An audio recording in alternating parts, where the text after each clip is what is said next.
Venezuela's president may be promising brighter days for the economy, but the country's currency tells a different story. The bolivar collapsed 30% in black market trading, which is raising many questions. Markovits reports from Caracas. Venezuela's currency, the bolivar, is spiraling out of control. The bolivar's black market value, which is used to set the prices of most goods, has dropped 30% in the month of May, destroying the buying power of average citizens like Jose Manzanilla. The 65-year-old handyman with 5 kids has long dreamed of leaving the violent barrio where he lives.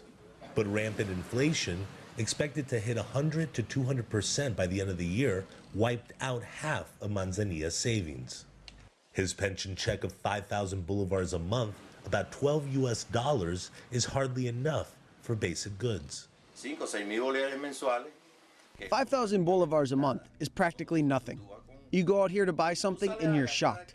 One day you pay 100 bolivars, and the next day you get it for 200 or 300. Price spikes largely stem from the fact that businesses use the parallel or black market exchange rate to determine prices. But here is where it gets interesting.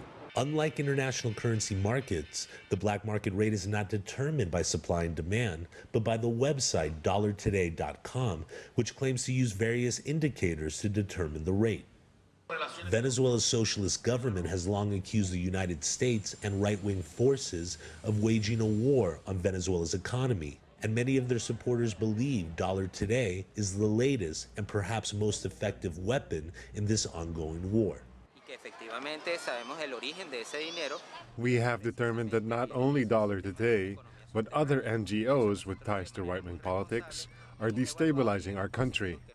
Just who runs Dollar Today and where it's based remains a mystery. The government shut down Dollar Today's website in 2013, but the group's Twitter feed remains the primary source for the non-official rate for most Venezuelans.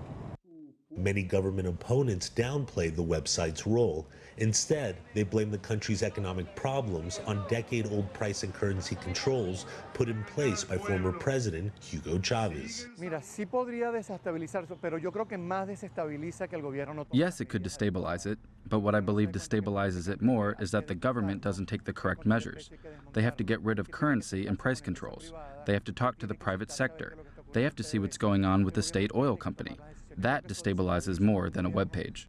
Increasingly, citizens face long lines and shortages of basic goods like medicine and toilet paper, problems many observers link to corruption and currency controls.